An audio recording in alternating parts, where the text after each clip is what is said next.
I'm endlessly fascinated and curious about the world around us, about business, about politics, about the arts, about culture, developments, social issues, and the people. Most importantly, about the people that are shaping our future.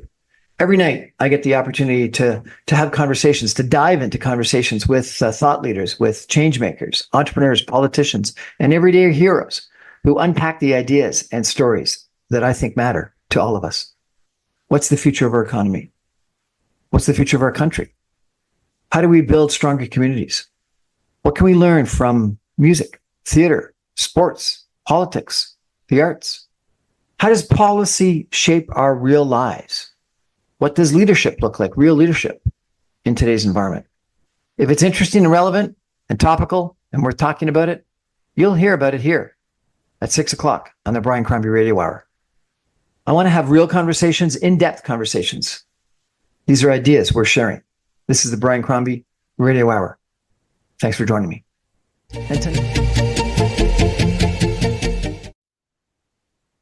Good evening, everyone, and welcome to the Brian Crombie Radio Hour. I've got a gentleman that really inspires me because of the work he's doing in Africa, and he's got a story that is very scary and something that we may need to be aware of and mindful of. And it is about a hospital that he is a fundraiser for and an organizer for that is suffering from an Ebola outbreak, and a village that and a town that is suffering from Ebola.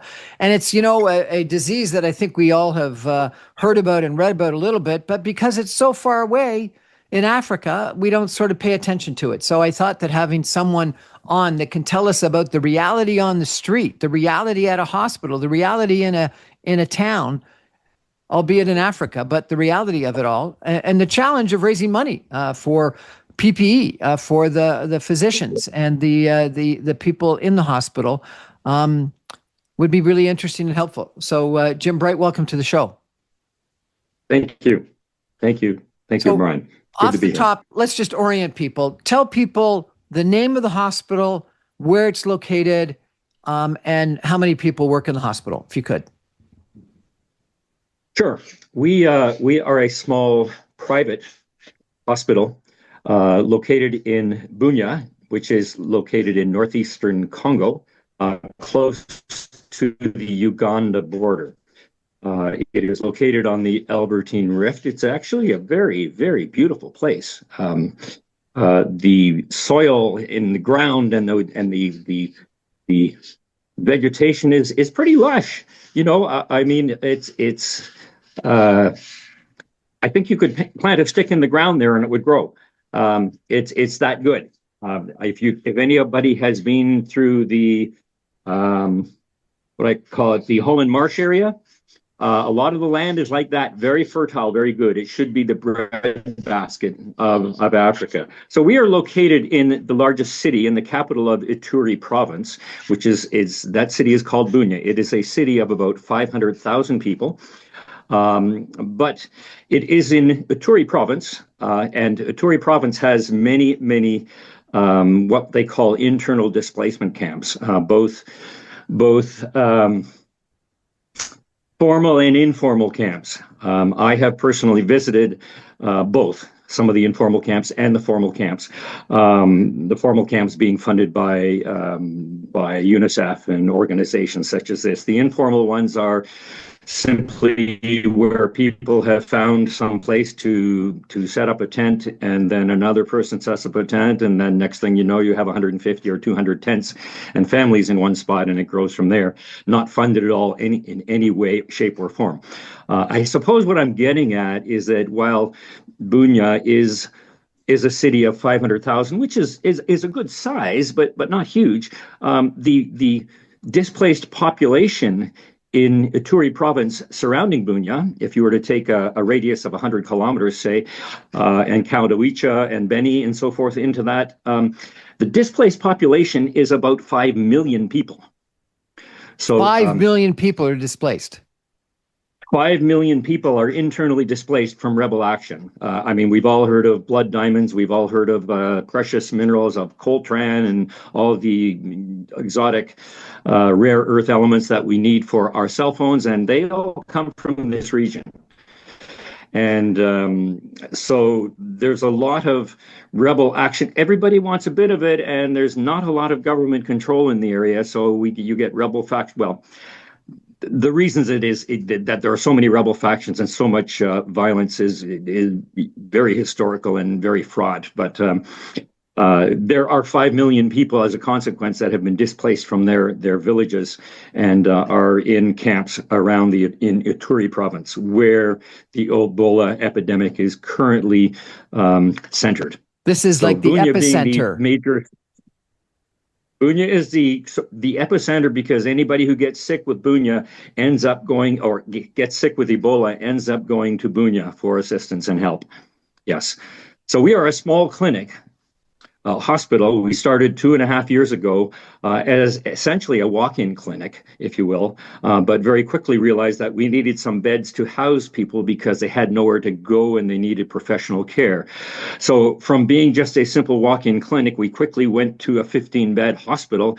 And then about a year ago, we actually increased our size to over a 30-bed hospital with 2 wards and 3 doctors and 23 staff in total, including a good many nurses. We are totally, as I mentioned before, privately funded. And this is making it very difficult for us, the situation for our medical staff, because we receive no help from any of the organizations out there. The UNICEF or any of these organizations that are designed for these crises. We receive none of that help, and keeping our staff safe with proper protective equipment is a huge challenge, because it's sort of single use. You treat a patient, and then you have to be sprayed with a chlorine bleach solution, and then it's all burnt. So you can imagine the amount of PPE we go through. I think we've all seen pictures on the news of people dressed from head to toe in a white Tyvek type suit with face mask and everything else. And that is exactly what it is. What are we looking at here? What motivated you to get involved? Well, I mean, I have my history in Africa goes back a good ways as a consequence of my son, who actually lives in Chad. And I would say about 18 years ago, when I was in Tanzania, I came across a young baby who was, well, weeks old, essentially. And that baby had what you would call club feet, and club feet where the feet are sort of turned in on themselves, and would never walk. Consequent to this, and this baby was maybe 3 weeks old, consequent to this, the parents had decided not to feed that baby because they could not afford to treat the child. It would be crippled its whole life and would live a horrible life. So the decision reached by the parents was to allow that child to die. And this disturbed me immensely. I'm a Christian, and I really think of that child every week. And I resolved to do something about it in my own small way. So I trained with the assistance of my church and other people, but mainly stick handled by me. I trained a orthopedic surgeon and put him through 2 master's degree and a degrees in orthopedic surgery and a certification as a cross-war trauma surgeon. And he currently heads up the hospital where we are right now. You trained... So, gives you an idea what we are. You trained a surgeon and sent him to the Republic of Congo. Put him through school is probably a better way to say it. Yes, he actually is from DRC. Put him through school in Goma, at University of Goma. Yes, and he is an orthopedic surgeon, a war trauma surgeon certified by the Red Cross, and a very immensely talented individual. We're so lucky to have him heading up this project. And he now runs your hospital? It's gone very well. Pardon me? He now runs your hospital? He runs the hospital, that's correct. He runs the hospital, and I am in constant contact with him numerous times daily. we talk, sometimes at length, sometimes very short, depending on the time we have and the situation. Lately, it's been long conversations about the needs and the problems we have as a private clinic in dealing with Ebola patients that we are not equipped to handle and we're never designed to handle as a private hospital. And you were saying that, frankly, you're worried about the hospital because it's at risk because of Ebola. Explain that, if you could. Yeah, absolutely. We are, as I've mentioned, we are an orthopedic hospital, a trauma hospital. We do orthopedic surgeries. We do car accident victims. We do congenital defect surgeries and so forth. We also do baby deliveries in the maternity obstetric section. We look after pregnant mothers, prenatal care. And cesarean sections and so forth. And that's really our specialty. We are not equipped in any way to handle Ebola patients. The reason being is that they are contagious, deathly contagious, and all of their bodily fluids are contagious, including their fecal matter and so forth. So we have communal toilets, and that is very, very common in Bunia. As a matter of fact, that's the norm, even in the larger hospitals. So trying to keep the Ebola patients separate from the orthopedic and maternity patients is very, very difficult, and to keep everybody safe is very difficult for us as well.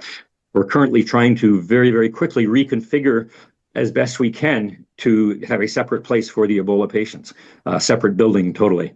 So that is currently in process as we go, as we talk. And you're currently raising money for the hospital. Is there a website people can go to if they're at all interested in finding out more information and they want to consider donating? We do.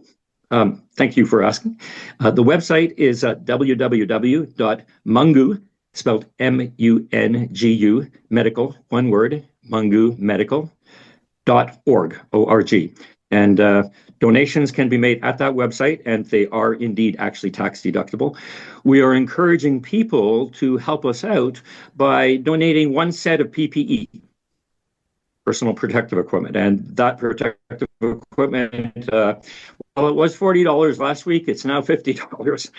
There's a real demand and the price is going up. But the protective equipment is $50 for one set of gear. And as I mentioned, that gets one use as well. So yes, we would be delighted if people would go to Mungu, M-U-N-G-U, medical, one word, .org. Yes. .org. We're going to take a break for some messages. Exactly. And when we come back, we're going to ask Jim a little bit more about Ebola and what it is, where it comes from, what the potential solutions are. We're going to try to elevate a little bit. We've heard about his hospital. Now we're going to try to understand the epidemic. Stay with us, everyone. Back in 2 minutes with really, I think, one of the major medical issues in the world right now.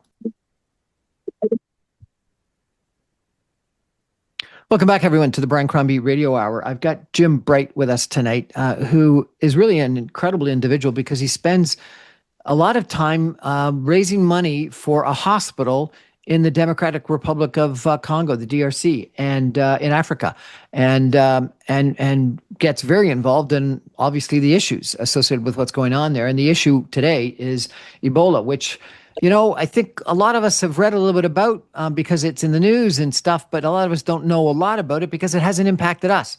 But it is a incredible epidemic that is taking place right now. There's about 695 people that have caught the disease. Over 138 have already died. Jim, I think, thinks that number is low. I'm going to show you in a minute a map about it.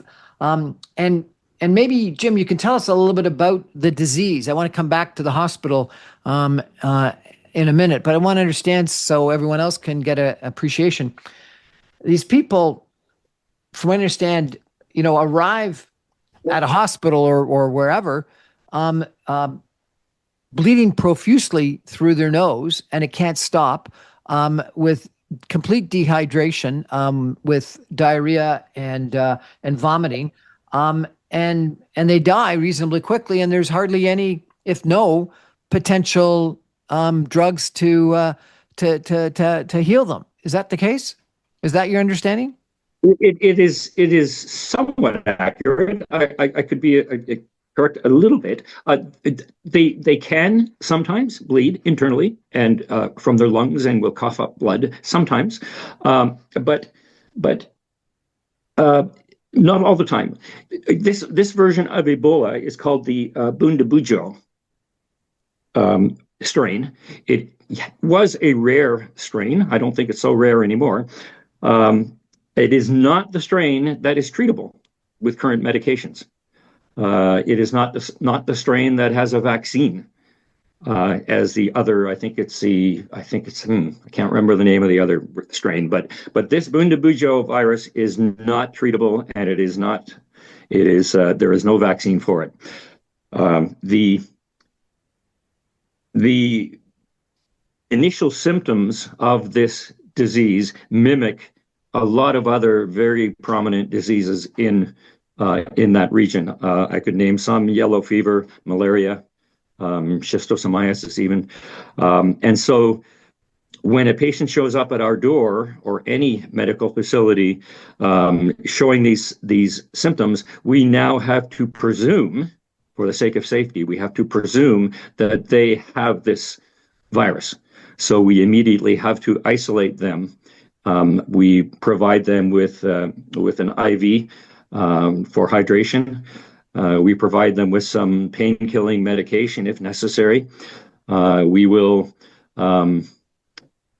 ask them about their contacts, lay this information to the appropriate authorities so that they can do some contact tracing. And we have samples taken, which are sent to the lab for analysis to confirm whether they do or not, whether they have this virus or not, have Ebola.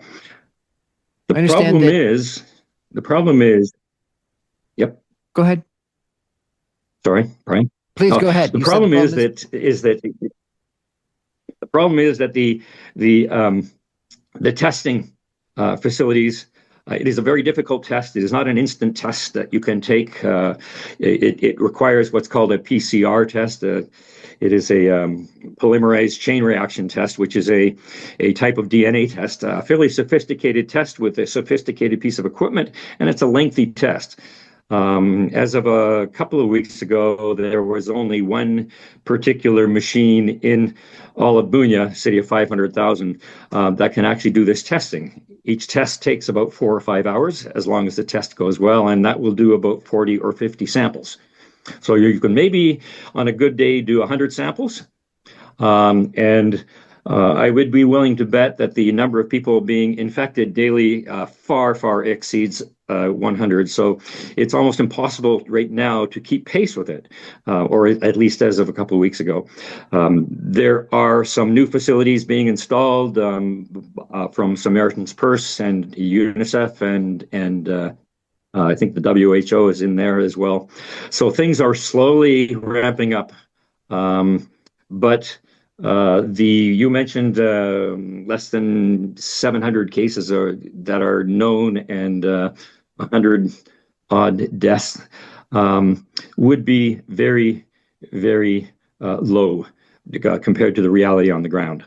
So for a couple of reasons. First, I'm sharing with everyone just in case they don't know it. This is from the World Health Organization. This is the statistics of the 700 confirmed cases and the 138 deaths. But you're saying that this is old data, and it also gives a picture of where it is. And you can see that you're quite correct. It's centered in the area that your hospital is located in.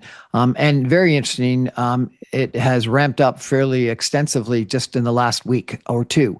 And so that the reporting suggests that it's going to get worse. I think that part of the problem, Jim, and you probably know this better than anyone, is that there isn't a lot of funds available for the drugs or the clinical trials. So this one strain of the virus, Bundabujo, is that how I pronounce it?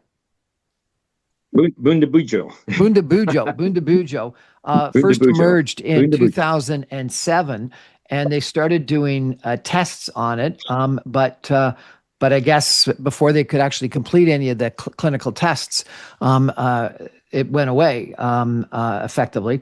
And the challenge right now is to do a full clinical test of some of the potential drugs to use on it.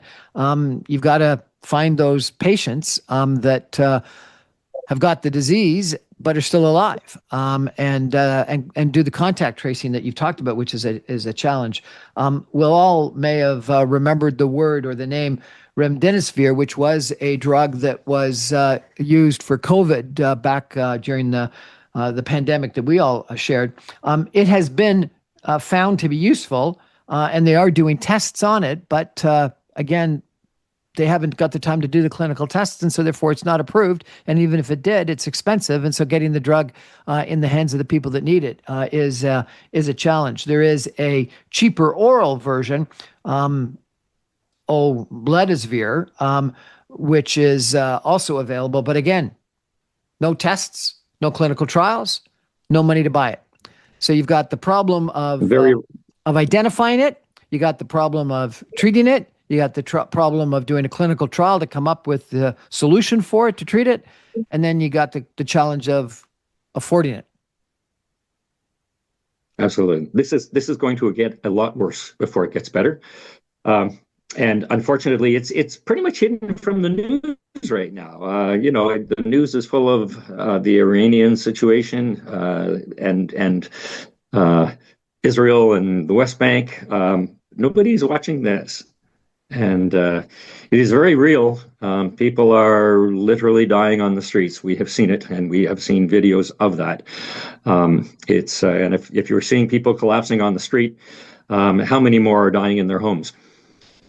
These people are all unrecorded. So when you talk about less than 700 cases, I would say, it probably wouldn't be unimaginable to believe that it's actually 10 times more. And one of the challenges with Ebola, I understand, and this may be the same as COVID, I guess, but it keeps coming back in mutated new viruses or species of the virus. There has been a Sudan virus, and there's been a Marburg virus. Remdesivir worked preliminarily in all of those different strains, but again, no clinical trials were able to be done because of the length of time. Exactly. And importantly, no one's working on vaccines. So unlike COVID, you think about it took us a year or more than a year, and that was after Operation Warp Speed to get a vaccine. This Ebola virus keeps mutating and keeps on coming back over and over and over again, and there's never the time to invest in it and figure out what's going on and how to solve it. Yes. So what do we do? Yes, it is also very, very remote from us. It is not really affecting us. And so the countries with a lot of money to put into it naturally aren't too interested in putting money into it. Though I've traveled recently, and both times the question on the ArriveCan app and that you're asked at customs is if you've been to Africa and if you've come in contact with anyone that's had Ebola. And so therefore, we're starting to get worried about it, at least at the border. I think we are. This particular version of the virus is not as deadly as the previous versions, and that is maybe a good thing. But another way, it's not. It's only 30% of the people that are affected or that contract it actually die, which is still very high. But if people are out and in the community and sick and not dying, that gives far, far more ability to spread it and to spread it around, including on airplanes and everywhere else. One of the reasons Ebola has burned out so quickly before is because it's had a 70% mortality rate. This is only 30%. Only. And you did show me a video of someone dying or dead on the street, and people are scared of them and not willing to help them, touch them, move them because of the fear of contracting it, correct? Wisely so. I mean, and they are quite correct. Ebola is at its most contagious just before you die and shortly after you die. And this is also a very big problem for us because if someone dies in our care or someone dies in a hospital, we cannot give the body back if they are Ebola patients for fear of spreading the virus. And this is very difficult for relatives and families, especially with a lot of the traditions that they have for burial and so forth. The body is taken away and it is cremated. This causes huge distrust of the medical personnel. So there has been some violence and burning of hospital facilities because of relatives that are upset that they have not got their relatives' bodies back for proper burial. Burning So hospitals? huge problems. The consequence, burning hospitals. Seriously? We've had there's been a Ebola treatment center about 15 kilometers from us, which consisted of a main building and several fairly large tents, outdoor semi-enclosed tents, which housed Ebola patients. And those tents have been set on fire with some fatalities as a result of that, set on fire by people who are upset with the medical staff for not getting the bodies of their loved ones back. So there's a difficulty in understanding. There's mistrust among the people. It's not a good situation from that point of view. We're going to take a break for some messages and come back with Jim Bright talking about Africa, a hospital that he fundraises for and has been very supportive of, and the Ebola crisis going on in the Republic of Congo in just 2 minutes. Stay with us, everyone. Back in 2 minutes.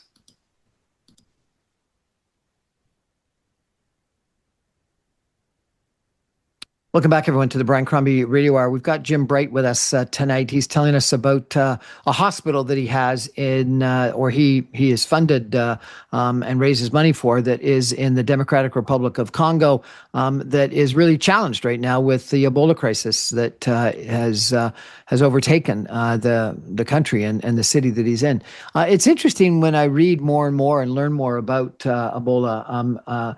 In the Sunday New York Times, which I love getting and reading, they had a full-page article on it yesterday, just chatting about in it the challenges of funding clinical trials. And you compare it to obviously COVID being the most recent example, where it was worldwide and every country was funding it fairly extensively. The problem with Ebola is it's far more fatal. But it's only right now in Africa, and so therefore it's not really raising the attention of everybody. The largest reservoir of drugs for Resvidivir is being held in the United States in the national security stockpile and not being released. And so we've got the drugs in this world, but we're not sending them to Africa. Because we don't produce them often enough, and in the United States they're holding them back, and none of the drugs, even though they think they work, have been proven that they work because there haven't been the clinical trials, and we know how much concern there is about drugs and ensuring that they are efficacious. But you can understand that you want to, particularly if you're suffering or your loved one is suffering, you want to get that drug right away. There's one example of an American physician that was evacuated out of the DRC to Germany and was given remdesivir right away. And all of his family members were given it on a prophylaxis basis. He recovered and none of them caught it. So clearly the drug has some promise in that regard. It is as Jim said, almost a fatal form of the virus. It is a disease that is suspected to be transferred from fruit bats to humans through close contact with the blood or secretions of the wildlife, maybe not just bats, but maybe other primates that have been bitten by the bats. And then it spreads from person to person through blood, secretions, organs, body fluids. So blood, semen, sex, etc., are all ways that one can get it. And it's particularly amplified in healthcare settings where, as Jim has said, infection prevention and control measures are inadequate, particularly with unsafe burial practices involving direct contact with the deceased, which is only normal for people to understand. It is associated with fever, fatigue, muscle pain, headache, sore throat, which are all nonspecific. We hear about those kinds of symptoms in lots of different things, and so therefore it complicates the clinical diagnosis and can delay detection. But then it progresses to gastrointestinal symptoms, organ dysfunction, and then, as we talked about earlier, bleeding, often through the nose, that just can't be stopped, and therefore case fatality rates are between 30 and 50%. So it's very extensive. Jim, tell us a little bit more about what you want people to do right now in regards to assisting your hospital. Well, our staff, we have 23 staff. Our staff voted unanimously about a week and a half ago to continue to stay open and to continue to treat all Ebola patients, regardless of who they were. They are treated at no charge to us, which means we have very, very little income to work with. We ran through our emergency funds within the first week and a half, and we've got some more on the way right now, but our biggest issue right now is keeping our staff safe so that we can treat these people. And in order to do that, we need proper protective equipment at about $50 per person. And I would encourage people, if they at all can and are interested in helping out, that they would go to our website, which is www.mungumedical.com.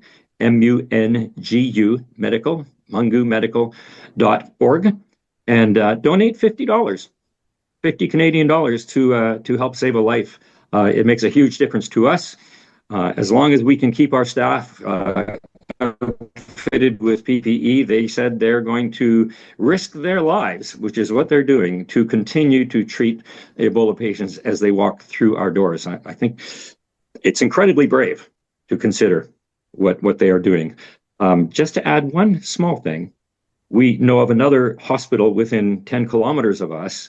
They're smaller than us, only 10 beds and 4 staff. And the head doctor and all of the clinicians there, all of the nurses, contracted Ebola. They have died, and they took it home. One of the head doctor took it home inadvertently to his family, and they have all expired as well. Not a fun story. Our staff is actually in shock over this. And this happened, they were very unlucky because it happened very, very early in the outbreak, and nobody knew this Ebola virus was around, so they didn't even know to put on protective equipment. But that's how fatal it is, and that's why I have such admiration for our staff that universally said, no, we're going to continue doing this despite what's going on, as long as we can get the proper protective equipment. So I would encourage everybody to go to our website, mungumedical.com, which stands for God in Swahili. Mungu is God, God Medical, in mungumedical.org, and donate $50 for some PPE for our staff. Jim Bright, thank you, Brian. Thank you for the role that you're playing and fundraising for that hospital, and also for raising our awareness of the Ebola crisis in the DRC. I appreciate it. Thank you, sir. Thank you, Brian, very much. We're going to take a break and come back in 2 minutes with a different story. Stay with us, everybody. Thanks, Jim.